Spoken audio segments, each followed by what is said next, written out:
जय जय श्री जगन्नाथ, जय जय श्री जगन्नाथ, जय जय श्री जगन्नाथ। नमस्कार, मु आपण मानक स्वागत जनाऊँची भक्ति आराधनार ए स्वतंत्र उपस्थापन को। पुरी लीलाचल धामरे निज भाई बलभद्र व देवी सुभद्रा सह महाप्रभु कालिया साआंते ଯେଉଁ ମାନବୀୟ ଲୀଳା କରି ଆସୁଛନ୍ତି ସେଥିମଧ୍ୟରୁ ସ୍ନାନ ଯାତ୍ରା ଅନ୍ୟତମ। ସେଥିପାଇଁ ତ ପ୍ରତିଟି ଓଡ଼ିଆ ଗର୍ଭରେ କହେ ସେ ଆମ ଓଡ଼ିଆଙ୍କ ଠାକୁର। ଆମେ ଗାଧଉ ଆମ ଦିଅ ବି ଗାଧାନ୍ତି। ଖୁବ୍ ଗାଧେଇଲେ ଆମକୁ ଜ୍ୱର ହୁଏ, ଆମ ଦିଅଙ୍କୁ ବି ଜ୍ୱର ହୁଏ। ଆଉ ସେଥିପାଇଁ ତ ମହାପ୍ରଭୁଙ୍କର ଏହି ସ୍ନାନ ଯାତ୍ରାର ସୁନ୍ଦର ପରିକଳ୍ପନା। ତେବେ ଚାଲନ୍ତୁ ମହାପ୍ରଭୁଙ୍କର ଏହି ଦିବ୍ୟ ଲୀଳା ସମ୍ବନ୍ଧରେ ଅଧିକ କିଛି ଜାଣିବା। ଆଲୋଚ୍ୟ ପ୍ରସଙ୍ଗଟି ଉତ୍କଳ ପ୍ରସଙ୍ଗର 2023 ମସିହା ସଂସ୍କରଣରୁ ନିଆଯାଇଛି। ଆମ ଲେଖକ ହେଉଛନ୍ତି ଆନ୍ତର୍ଜାତିକ ଶ୍ରୀ ଜଗନ୍ନାଥ ପ୍ରତିଷ୍ଠାନ ଶ୍ରୀ ଜଗନ୍ନାଥ ଧାମ ପୁରୀ ମହାନିର୍ଦ୍ଦେଶକ ଡକ୍ଟର ଭାସ୍କର ମିଶ୍ର ମହୋଦୟ। ଭାରତର ବିଭିନ୍ନ ଧର୍ମ ମତବାଦରେ ଦାରୁ ବ୍ରହ୍ମରୂପୀ ମହାପ୍ରଭୁ ଶ୍ରୀ ଜଗନ୍ନାଥ ସର୍ବଶ୍ରେଷ୍ଠ ସର୍ବଜନୀନ ଉପାସ୍ୟ ଦେବତା ଭାବେ ଗୃହୀତ। ସମଗ୍ର ଉତ୍କଳ ପ୍ରଦେଶରେ ପରମ ଆରାଧ୍ୟ ଦେବ ହେଉଛନ୍ତି ମହାପ୍ରଭୁ ଶ୍ରୀ ଜଗନ୍ନାଥ। ଅନାଦି କାଳରୁ ଦାରୁ ବ୍ରହ୍ମ ରୂପୀ ଶ୍ରୀ ଜଗନ୍ନାଥ ନୀଳାଚଳର ଦିବ୍ୟ ରତ୍ନ ସିଂହାସନରେ ଅଧିଷ୍ଠିତ ପୂର୍ବକ ନିଜର ଲୀଳାକୁ ପ୍ରକାଶ କରି ଆସୁଥିବା କଥା ସ୍କନ୍ଦ ପୁରାଣୋକ୍ତ ଉତ୍କଳ ଖଣ୍ଡର ଶ୍ରୀ ପୁରୁଷୋତ୍ତମ କ୍ଷେତ୍ର ମାହାତ୍ମ୍ୟର ପ୍ରଥମ ଅଧ୍ୟାୟରେ କୁହାଯାଇଛି। ପ୍ରାଚୀନ ଋଷି ମୁନିଗଣ ନିଜର ଦିବ୍ୟ ଦୃଷ୍ଟି ବଳରେ ଯେଉଁ ଶାସ୍ତ୍ରମାନ ପ୍ରଣୟନ କରିଛନ୍ତି ସେହି ଶାସ୍ତ୍ରମାନଙ୍କ ମଧ୍ୟରୁ ବ୍ୟାସଦେବ ବିରଚିତ ସ୍କନ୍ଦ ପୁରାଣ ଅନ୍ୟତମ। ଅଷ୍ଟାଦଶ ପୁରାଣ ମଧ୍ୟରେ ସ୍କନ୍ଦ ପୁରାଣ ବୃହତ୍ତମ ଅଟେ। ଏହି ପୁରାଣର ବୈଷ୍ଣବ ଖଣ୍ଡ ଅନ୍ତର୍ଗତ ଉତ୍କଳ ଖଣ୍ଡରେ ଶ୍ରୀ ପୁରୁଷୋତ୍ତମ କ୍ଷେତ୍ର ମାହାତ୍ମ୍ୟରେ ଶ୍ରୀ ଜଗନ୍ନାଥାଦି ଦାରୁ ବିଗ୍ରହ ଓ ନୀଳାଚଳ କ୍ଷେତ୍ର ସମ୍ବନ୍ଧରେ ସ୍ତୁତିସ୍ତୁତ ଭାବେ ବର୍ଣ୍ଣନା କରାଯାଇଛି। ଏହି ପୁରାଣରେ ମହାପ୍ରଭୁଙ୍କର ପ୍ରସିଦ୍ଧ ଦ୍ୱାଦଶ ଯାତ୍ରା ମଧ୍ୟରେ ସ୍ନାନ ମହୋତ୍ସବ ଆଦ୍ୟ ବୋଲି କୁହାଯାଇଛି। ଏହି ପ୍ରସଙ୍ଗରେ ସ୍କନ୍ଦ ପୁରାଣର ଉଲ୍ଲେଖ୍ୟ ପ୍ରକାରେ ସ୍ୱୟଂ ଦାରୁ ବ୍ରହ୍ମରୂପୀ ଭଗବାନ ଶ୍ରୀ ଜଗନ୍ନାଥ ମହାରାଜା ଇନ୍ଦ୍ରଦ୍ୟୁମ୍ନଙ୍କ ଦ୍ୱାରା ନୀଳାଚଳର ରତ୍ନ ସିଂହାସନରେ ଅଧିଷ୍ଠିତ ହେବା ପରେ ଅତ୍ୟନ୍ତ ପ୍ରସନ୍ନ ହୋଇ ମହାରାଜାଙ୍କୁ ସ୍ୱୟଂ ଦର୍ଶନ ଦେଇଥିଲେ। ଭବିଷ୍ୟତରେ ତାଙ୍କର ପୂଜାବିଧି ଏବଂ ଯାତ୍ରା ଉତ୍ସବାଦି ସମ୍ପର୍କରେ ଗୁରୁତ୍ୱପୂର୍ଣ୍ଣ ଉପଦେଶ ଦେଇଥିଲେ। ତନ୍ମଧ୍ୟରୁ ପ୍ରଭୁଙ୍କର ପ୍ରଥମ ଉପଦେଶ ଥିଲା ଜ୍ୟେଷ୍ଠ ମାସ ପୂର୍ଣ୍ଣିମା ତିଥିରେ ଦାରୁ ବ୍ରହ୍ମ ରୂପରେ ସେ ସ୍ୱୟଂ ଅବତୀର୍ଣ୍ଣ ହୋଇଥିବାରୁ ତାହା ତାଙ୍କର ପୁଣ୍ୟ ଜନ୍ମ ତିଥି ଓ ମହାସ୍ନାନ ବିଧାନରେ ଏହି ଯାତ୍ରା ପାଳନ କରିବ। ଯଥା ଜ୍ୟେଷ୍ଠା ମହାଞ୍ଚାବତୀର୍ଣ୍ଣସ୍ତତ ପୁଣ୍ୟଂ ଜନ୍ମାବାସରମ୍ ତସ୍ୟାଂ ମେ ସ୍ନପ୍ନଂ କୁର୍ଯାନ୍ନଃ ସ୍ନାନଂ ବିଧାନତଃ।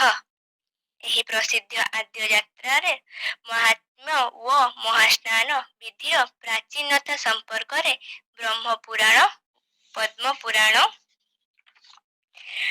କପିଳ ସଂହିତା ବାମଦେବ ସଂହିତା ନୀଳାଦ୍ରି ମହୋଦୟ ଯାତ୍ରା ଭାଗବତ ଇତ୍ୟାଦି ପ୍ରାଚୀନ ପୁରାଣ ଆଦି ଗ୍ରନ୍ଥରେ ବିସ୍ତୃତ ଭାବରେ ବର୍ଣ୍ଣନା କରାଯାଇଛି। ବିଶେଷ କରି ସ୍କନ୍ଦ ପୁରାଣ ଶ୍ରୀ ପୁରୁଷୋତ୍ତମ କ୍ଷେତ୍ର ମାହାତ୍ମ୍ୟର 31 ଅଧ୍ୟାୟ ସ୍ଥିତ 26 ଶ୍ଲୋକରୁ 97 ଶ୍ଲୋକ ମଧ୍ୟରେ ମହାପ୍ରଭୁଙ୍କର ପ୍ରସିଦ୍ଧ ସ୍ନାନ ମହୋତ୍ସବ ତଥା ଆଦ୍ୟ ଉତ୍ସବ ସମ୍ବନ୍ଧରେ ବର୍ଣ୍ଣିତ ହୋଇଛି। ବିଭିନ୍ନ ସଂସ୍କୃତ ପୁରାଣ ଗ୍ରନ୍ଥାଦିରେ ମହାପ୍ରଭୁଙ୍କ ପବିତ୍ର ସ୍ନାନ ଯାତ୍ରାର ତିଥି ସମ୍ପର୍କରେ ସୂଚିତ କରାଯାଇଛି। ତନ୍ମଧ୍ୟରୁ ଯାତ୍ରା ଭାଗବତରେ କୁହାଯାଇଛି ଯେ ଉଦୟା ପୂର୍ଣ୍ଣିମା ଜ୍ୟେଷ୍ଠ ପୂର୍ଣ୍ଣିମା ତିଥିରେ ଏହି ଯାତ୍ରା ପାଳିତ ହୁଏ, କାରଣ ଏହି ତିଥି ଉପଯୁକ୍ତ ଯାତ୍ରା ପାଇଁ ପ୍ରଶସ୍ତ। ଏପରିକି ସ୍ନାନ ଯାତ୍ରା ଦିବସ ବା ଜ୍ୟେଷ୍ଠ ପୂର୍ଣ୍ଣିମା ତିଥି ହିଁ ଦାରୁ ବ୍ରହ୍ମ ରୂପୀ ଚତୁର୍ଦ୍ଧା ବିଗ୍ରହଙ୍କର ଆବିର୍ଭାବ ବା ଜନ୍ମ ଦିବସ ଅଟେ। ସେହିପରି ନୀଳାଦ୍ରି ମହୋଦୟ ଗ୍ରନ୍ଥର ଉଲ୍ଲେଖ ପ୍ରକାରରେ ସ୍ୱୟଂ ଦାରୁ ବ୍ରହ୍ମ ରୂପୀ ମହାପ୍ରଭୁ ଶ୍ରୀ ଜଗନ୍ନାଥ ମହାରାଜା ଇନ୍ଦ୍ରଦ୍ୟୁମ୍ନଙ୍କୁ କହିଥିଲେ, ଜ୍ୟେଷ୍ଠ ମାସ ଅମାବାସ୍ୟା ଦିନ ସ୍ୱୟଂଭୁବ ମନୁ ଏକ ଯଜ୍ଞ ଆରମ୍ଭ କରିଥିଲେ। ମୁଁ ଉକ୍ତ ଯଜ୍ଞ ବେଦୀରେ ଜ୍ୟେଷ୍ଠ ପୂର୍ଣ୍ଣିମା ଦିନ ଅବତୀର୍ଣ୍ଣ ହୋଇଥିଲି। ତେଣୁ ଜ୍ୟେଷ୍ଠ ମାସର ପୂର୍ଣ୍ଣିମା ହେଉଛି ମୋର ଜନ୍ମ ଦିବସ। ହେ ରାଜା, ଏହି ପୂର୍ଣ୍ଣିମା ଦିନ ତୁମ୍ଭେ ଅତି ଆଦର ସହକାରେ ଭକ୍ତିପୂତ ହୃଦୟରେ ମୋ ଉତ୍ସବ ସହିତ ଯଥାବିଧି ମୋର ମହାସ୍ନାନ କରାଇବ। ବିଭିନ୍ନ ଗ୍ରନ୍ଥରେ ଏହି ଯାତ୍ରାର ନାମ ଜ୍ୟେଷ୍ଠ ସ୍ନାନ, ଦେବସ୍ନାନ ତଥା ମଞ୍ଚ ସ୍ନାନ ନାମରେ ଅଭିହିତ କରାଯାଇଛି। ବିଶେଷ କରି ଗଙ୍ଗବଂଶ ରାଜାମାନଙ୍କ ରାଜତ୍ୱ କାଳରେ ଶ୍ରୀମନ୍ଦିର ଭିତରେ ବେଢ଼ାରେ କାଷ୍ଠ, ବାଉଁଶ ଇତ୍ୟାଦି ସାହାଯ୍ୟରେ ସ୍ୱତନ୍ତ୍ର ଭାବେ ଅସ୍ଥାୟୀ ମଞ୍ଚ ନିର୍ମିତ ହୋଇ ଚାନ୍ଦୁଆ, ପତ୍ର, ପୁଷ୍ପ, ଚାମର ଇତ୍ୟାଦି ଦ୍ୱାରା ସୁସଜ୍ଜିତ କରାଯାଇଥିଲା। ଜ୍ୟେଷ୍ଠ ପୂର୍ଣ୍ଣିମା ତିଥିରେ ସକଳ ଦେବର୍ଷି ଓ ଦେବଗଣ ଜଗତପତି ଶ୍ରୀ ଜଗନ୍ନାଥ ଦେବଙ୍କୁ ବିଶେଷ ସ୍ନାନ କରାଇବା ନିମନ୍ତେ ପରିଜାତ ସୁବାସିତ ସୁର ତରଙ୍ଗିଣୀର ପବିତ୍ର ଜଳକୁ ନେଇ ଭଗବାନ ବ୍ରହ୍ମାଙ୍କ ସହିତ ସେଠାକୁ ଆଗମନ କରି ପିତାମହଙ୍କ ଆଦେଶ ଅନୁସାରେ ମଞ୍ଚସ୍ଥ ଭଗବାନଙ୍କୁ ସ୍ନାନ ଓ ଜୟଶବ୍ଦ ପୂର୍ଣ୍ଣ ବିବିଧ ସ୍ତୁତିବାଦ ଦ୍ୱାରା ବନ୍ଦନା କରିଥାନ୍ତି। ଏଣୁ ଭଗବାନ ଶ୍ରୀ ଜଗନ୍ନାଥଙ୍କ ସ୍ନାନ ମଞ୍ଚ ବିବିଧ ମଣି, ମୁକ୍ତା, ମାଲ୍ୟ, ଚାମର, ପତାକା ଓ ତୋରଣ ଦ୍ୱାରା ବିମଣ୍ଡିତ, ଚନ୍ଦନ ମିଶ୍ରିତ ସୁଗନ୍ଧ ଓ ସୁଶୀତଳ ଜଳ ଦ୍ୱାରା ସଂସିକ୍ତ ଏବଂ ସୁଗନ୍ଧିତ ଧୂପ ଦ୍ୱାରା ସୁରଭିତ କରିବେ। ସ୍ନାନ ଯାତ୍ରା ପ୍ରସଙ୍ଗରେ ସ୍ୱୟଂ ମହାପ୍ରଭୁ କହିଛନ୍ତି ଯେ, କଳ୍ପବଟର ଉତ୍ତର ଦିଗରେ ଗୋଟିଏ କୂପ ନିର୍ମାଣ କରିଛନ୍ତି ଓ ତାଙ୍କର ସ୍ନାନ ନିମନ୍ତେ ସେହି କୂପଟି ପୂର୍ବରୁ ନିର୍ମିତ ହୋଇଅଛି ଓ ତାହାକୁ ଆଚ୍ଛାଦିତ କରି ସଂରକ୍ଷଣ କରାଯାଇଛି। ତହିଁରେ ସମସ୍ତ ତୀର୍ଥ ନିହିତ ରହିଛନ୍ତି। ସେହି କୂପକୁ ଅଧୁନା ପ୍ରକାଶିତ କରି ସେହି ଜଳରେ ତାଙ୍କର ଜ୍ୟେଷ୍ଠ ସ୍ନାନ ବିଧି ସମ୍ପାଦନ କରିବାକୁ ଭଗବାନ ଇନ୍ଦ୍ରଦ୍ୟୁମ୍ନଙ୍କୁ ନିର୍ଦ୍ଦେଶ ଦେଇଛନ୍ତି। ଯଥା ନୈଗୁରୋଧାତୁତରେ କୂପଃ ସର୍ବତୀର୍ଥମୟୋ ସ୍ତିଃ ସ୍ନାନାୟ ପୂର୍ବଂ ନିର୍ମାୟ କିଞ୍ଚିଦାଚ୍ଛାଦିतं ଭୁବା ଅବତୀର୍ଣ୍ଣୋଷ୍ଟହଂ ପଶ୍ଚାତଂ ବିବିଚ୍ୟତେ ପ୍ରକାଶୟ। ମହାପ୍ରଭୁଙ୍କ ସ୍ନାନ ନିମିତ୍ତ ନିର୍ଦ୍ଦିଷ୍ଟ ଭାବେ 108 ଜଳଗଡ଼ୁ ବା କଳସ ସମ୍ପର୍କରେ ସ୍କନ୍ଦ ପୁରାଣରେ ସୂଚିତ ହୋଇନଥିବା ବେଳେ ବାମଦେବ ସଂହିତାର 14ଦଶ ଅଧ୍ୟାୟରେ 108 ଗଡ଼ୁ ବା କୁମ୍ଭରେ ଶ୍ରୀ ବିଗ୍ରହମାନଙ୍କ ବିଶେଷ ସ୍ନାନ କରାଯିବା ବିଷୟରେ ଉଲ୍ଲେଖ ରହିଛି।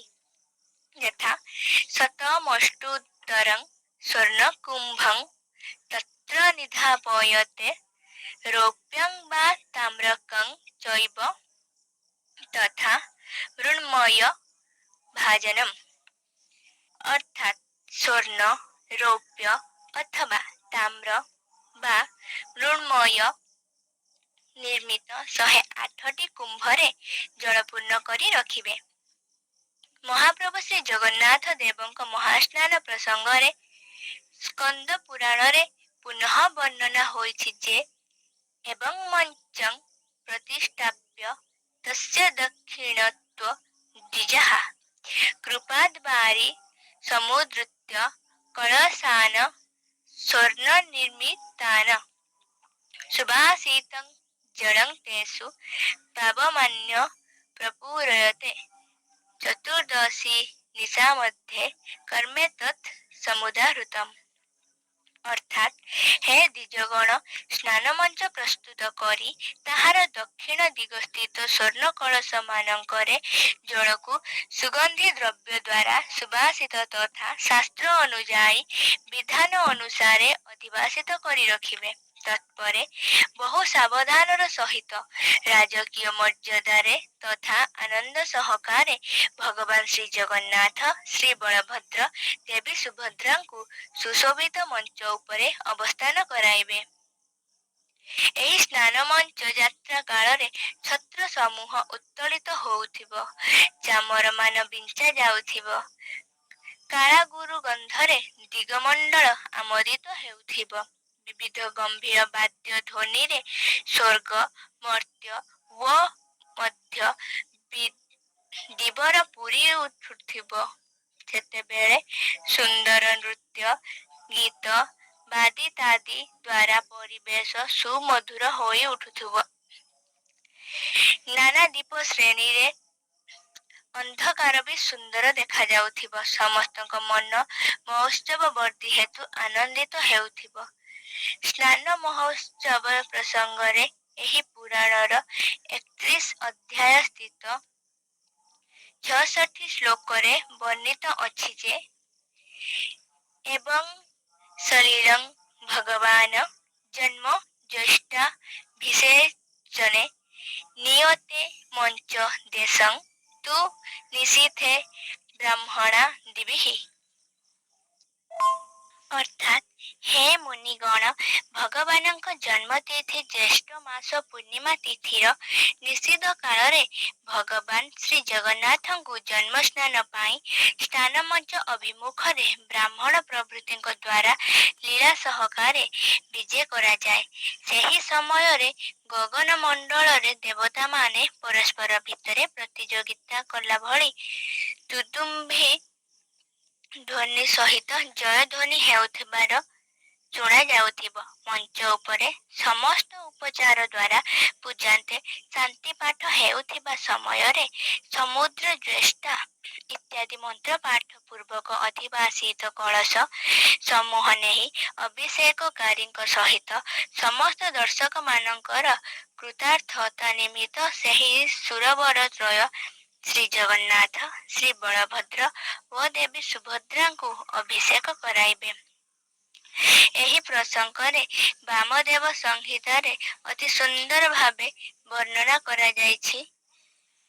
ତାହା ହେଲା, ଜଳକୁମ୍ଭମାନ ସ୍ନାନ ମଣ୍ଡପ ଉପରକୁ ଆଣିବା ସମୟରେ ଓ ସେହି ଜଳକୁ ପ୍ରଭୁଙ୍କ ମସ୍ତିଷ୍କରେ ଢାଳିବା ସମୟରେ ବ୍ରହ୍ମାଦି ଦେବତାମାନେ ମଧ୍ୟ ପ୍ରଭୁଙ୍କୁ ସ୍ତୁତି କରିଥାନ୍ତି।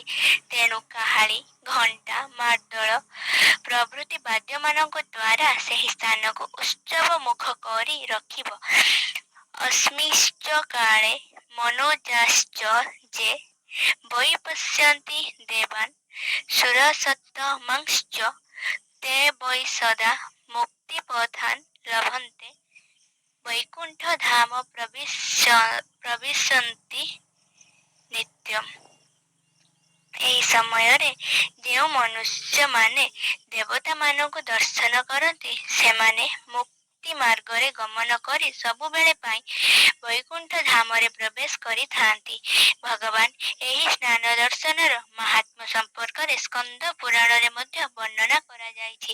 ଯଥା, ଜ୍ୟେଷ୍ଠ ସ୍ନାନଂ ଭଗବତୋ ଯେ ପଶ୍ୟନ୍ତି ମୁଦାନ୍ବିତଃ ନ ते ଭବାଧୌ ମଜ୍ଜନ୍ତି ଯାତ୍ରା ସୁକଣ୍ଠ ମାନସଃ।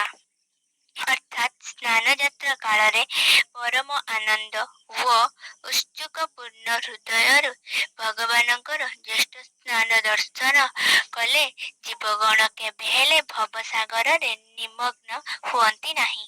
ଏପରିକି ମାନବଗଣ ବାଲ୍ୟ ଅବସ୍ଥାରୁ ଜ୍ଞାନ ଓ ଅଜ୍ଞାନ ପୂର୍ବକ ଯେତେ କିଛି ପାପ କରିଛନ୍ତି, ଭଗବାନ ହରିଙ୍କ ସ୍ନାନ ଯାତ୍ରା ଦର୍ଶନରେ ତତ୍କ୍ଷଣ ତାହା ବନିଷ୍ଠ ହୋଇଯାଇଛି।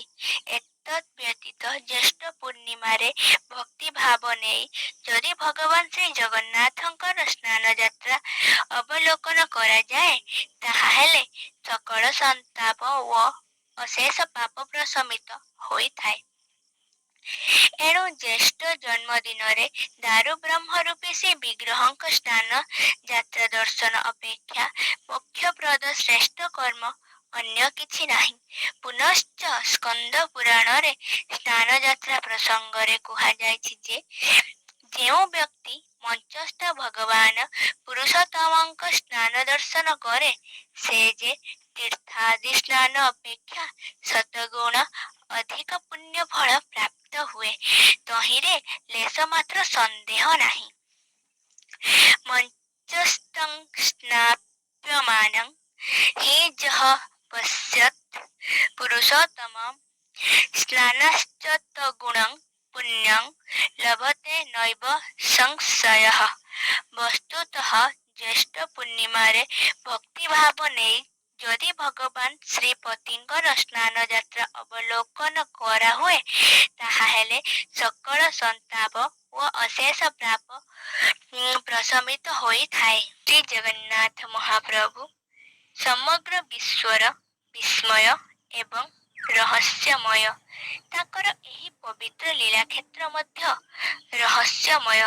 ଯୁଗ ଯୁଗ ଧରି ଏହି ମହାନ କ୍ଷେତ୍ର ଆକର୍ଷିତ କରିଛି କେତେକ ଭକ୍ତ, ସନ୍ତ, ସନ୍ନ୍ୟାସୀ, ଧର୍ମ ପ୍ରଚାରକ ଏବଂ ଗବେଷକମାନଙ୍କୁ। କେତେକ ଆଜୀବନ ରହିଯାଇଛନ୍ତି ଶ୍ରୀକ୍ଷେତ୍ର ଧାମରେ। ଗବେଷକଙ୍କ ମତରେ ଶ୍ରୀ ଜଗନ୍ନାଥ ବିଗ୍ରହରେ ପ୍ରତ୍ୟେକ ଧର୍ମର ପ୍ରତୀକ ବିଦ୍ୟମାନ ଓ ମଣିଷ ସମାଜର ରୀତିନୀତି, ଚାଲିଚଳନ, ଆଚାର ବିଚାରକୁ କେନ୍ଦ୍ର କରି ଗଢ଼ି ଉଠିଛି ଜଗନ୍ନାଥ ସଂସ୍କୃତି। ପ୍ରତ୍ୟେକ ରୀତିନୀତି ଏବଂ ଆଚରଣରେ ମାନବୀୟ ଦୃଷ୍ଟିକୋଣରୁ ହିଁ ନିହିତ ହୋଇଥାଏ। ଓଡ଼ିଶାରେ ପଞ୍ଚଦେବତା ଉପାସନାକୁ ପ୍ରାଧାନ୍ୟ ଦିଆଯାଏ। ଗଣେଶ, ଶିବ, ଦୁର୍ଗା, ବିଷ୍ଣୁ ଏବଂ ସୂର୍ଯ୍ୟ, ଏହି 5 ଜଣ ଦେବତା ହେଉଛନ୍ତି ପଞ୍ଚଦେବତା। ସେହିପରି ଗଣେଶଙ୍କ ଉପାସକକୁ ଗାଣପତ୍ୟ, ବିଷ୍ଣୁଙ୍କର ଉପାସକକୁ ବୈଷ୍ଣବ, ଶିବଙ୍କର ଉପାସକକୁ ଶୈବ, ଦୁର୍ଗାଙ୍କର ଉପାସକକୁ ଶାକ୍ତ ଏବଂ ସୂର୍ଯ୍ୟଙ୍କର ଉପାସକଙ୍କୁ ସୌର, ଏହିପରି 5 ଗୋଟି ସମ୍ପ୍ରଦାୟରେ ଭାଗ କରାଯାଏ। ମହାପ୍ରଭୁ ଶ୍ରୀ ଜଗନ୍ନାଥ ସର୍ବଦେବତାଙ୍କର ସମନ୍ୱୟ, ତେଣୁ ସେ ପଞ୍ଚଦେବତା ରୂପରେ ଉପାସିତ ହୋଇଥାନ୍ତି।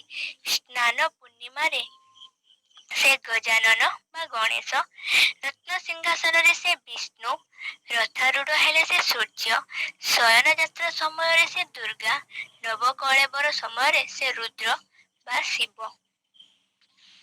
ଏହି ପରିପ୍ରେକ୍ଷୀରେ ସୁପ୍ରସିଦ୍ଧ ଗାୟକ ତଥା ଶ୍ରୀ ଜଗନ୍ନାଥଙ୍କର ଜଣେ ସ୍ୱରସେବକ ଭିକାରୀ ବଳ ସେହି କାଳଜୟୀ ରଚନା ମନେ ପଡ଼ିଯାଏ। କେ କହେ ବାବନା ଭୂତ କାଳିଆ ଭୁଆ, କେ କହେ ହାତୀ ପୁଣି ସିଂହର ଛୁଆ, କେ କହେ ବାବନା ଭୂତ କାଳିଆ ଭୁଆ, କେ କହେ ହାତୀ ପୁଣି ସିଂହର ଛୁଆ, କେ କହେ କଳ୍ପତରୁ, କେ କହେ ମହିମା ମେରୁ, କେ କହେ କଳ୍ପତରୁ, କେ କହେ ମହିମା ମେରୁ, କିଏ କହି ବୁଲେ ଶିବ ବ୍ରହ୍ମା ଚଣ୍ଡିଏ, ମୋ ନୀଳାଚଳିଆ ଶାନ୍ତେ ପକା ଖଣ୍ଡିଏ, ମୋ ନୀଳାଚଳିଆ ଶାନ୍ତେ ପକା ଖଣ୍ଡିଏ। ଭାବ ବିନୋଦିଆ କାଳିଆକୁ ଯିଏ ଯେଉଁପରି ଦେଖିବ ସେ ସେହିପରି ପାଇବ। କେତେକ କହନ୍ତି ବାଳୁତ କାଳିଆ ହାତଟିଏ ଖରା ସହି ନ ପାରି ପଦାକୁ ବାହାରି ଆସି ଜଳ କ୍ରୀଡ଼ା କରୁଛି। ଆଉ କେହି କହନ୍ତି ନା ସେ ସ୍ୱୟଂ ଗଣେଶ।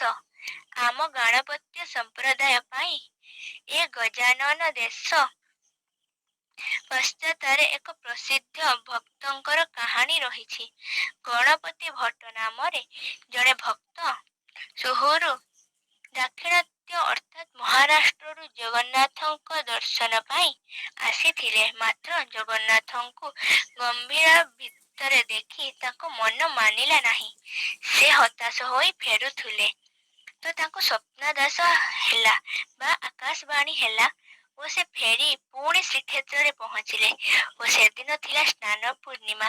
ସେ ମହାପ୍ରଭୁଙ୍କୁ ବାହାରେ ଗଜାନନ ବେଶରେ ଦେଖି ଖୁସିରେ ଗଦଗଦ ହୋଇ ଗଲେ ଓ ମୁକ୍ତ କଣ୍ଠରେ ଗାଇଲେ, ଗଣନାଂ ତ୍ୱା ଗଣପତି ଗୋ ହବାମହେ, ପ୍ରିୟାଣାଂ ତ୍ୱା ପ୍ରିୟପତି ଗୋ ହବାମହେ, ନିଧିନାଂ ତ୍ୱା ନିଧିପତି ଗୋ ହବାମହେ, ବସେ ମମଃ। ସ୍ନାନ ଦାନ ତପଃ ଶ୍ରାଦ୍ଧ ଜପ ଯଜ୍ଞାଦୟସ୍ତୁ ଯେ ବିଧୟଃ କୋଟି ଗୁଣିତାଃ, କୋଟି ଜନ୍ମ ପପାଦିତାଃ। ସ୍ନାନ ଦର୍ଶନ पुण्यस्य हरेस्ते न तुलनं गतः।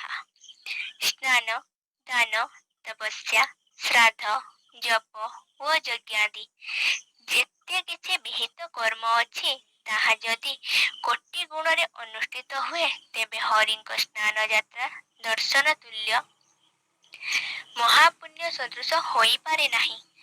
ଉପଯୁକ୍ତ ବର୍ଣ୍ଣିତ ଶ୍ଲୋକମାନଙ୍କରୁ ଜଣାଯାଏ ଯେ ସ୍କନ୍ଦ ପୁରାଣର ରଚନା ବେଳକୁ ସ୍ନାନ ଯାତ୍ରା ଉପଲକ୍ଷେ ଏକ କାଷ୍ଠ ନିର୍ମିତ ମଞ୍ଚ ନିର୍ମାଣ କରାଯାଇ ତହିଁ ଉପରେ ସେ ବିଗ୍ରହମାନଙ୍କୁ ସାଡ଼ମ୍ବର ସହକାରେ ସେହି ମଞ୍ଚ ଉପରେ ଅଧିଷ୍ଠିତ ପୂର୍ବକ କୂପ ଜଳକୁ ଉତ୍ତୋଳିତ କରାଯାଇ ସେଥିରେ ଚନ୍ଦନ କର୍ପୂର ଆଦି ମିଶ୍ରିତ ସୁଗନ୍ଧ ଜଳରେ ସମୁଦ୍ର ଜ୍ୟେଷ୍ଠା ମନ୍ତ୍ରରେ ଅଭିଷେକ କରାଯାଉଥିଲା।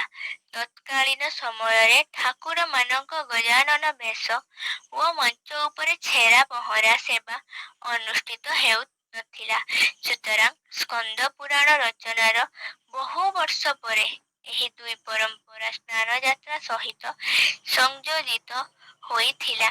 ସ୍କନ୍ଦ ପୁରାଣ ରଚନା ସମୟରେ ଭବ୍ୟ ପ୍ରାସାଦରେ ଅନୁଷ୍ଠିତ ସ୍ନାନ ମହୋତ୍ସବ ନିମିତ୍ତ ସ୍ୱର୍ଣ୍ଣ କୁମ୍ଭ ବା କଳସ ଅଧିବାସ ହୋଇ ଠାକୁରମାନଙ୍କୁ ବିଶେଷ ସ୍ନାନ ବା ଅଭିଷେକ କରାଯାଉଥିଲା।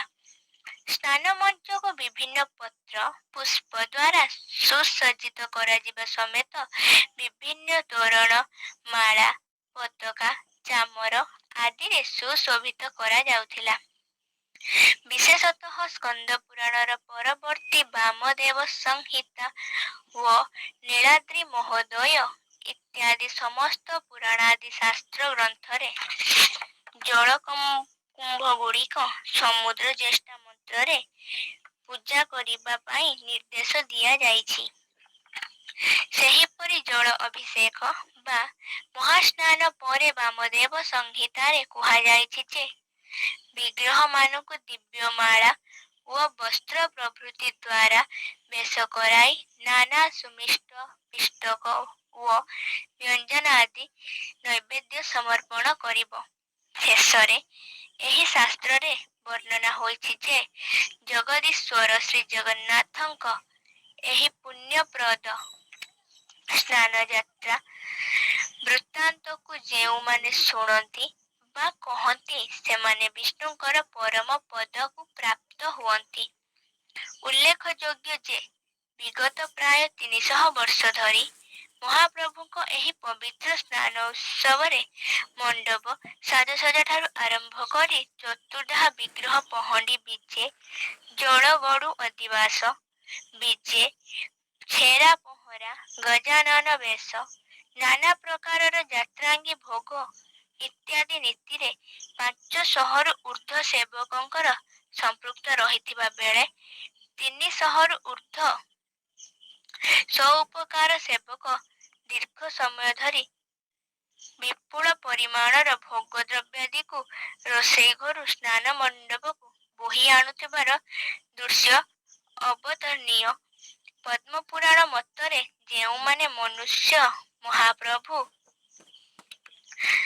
ମହାସ୍ନାନକୁ ଭକ୍ତି ସହକାରେ ଦର୍ଶନ କରନ୍ତି ସେହି ବିଷ୍ଣୁଙ୍କର ପରମ ପଦ ଲାଭ କରିଥାନ୍ତି।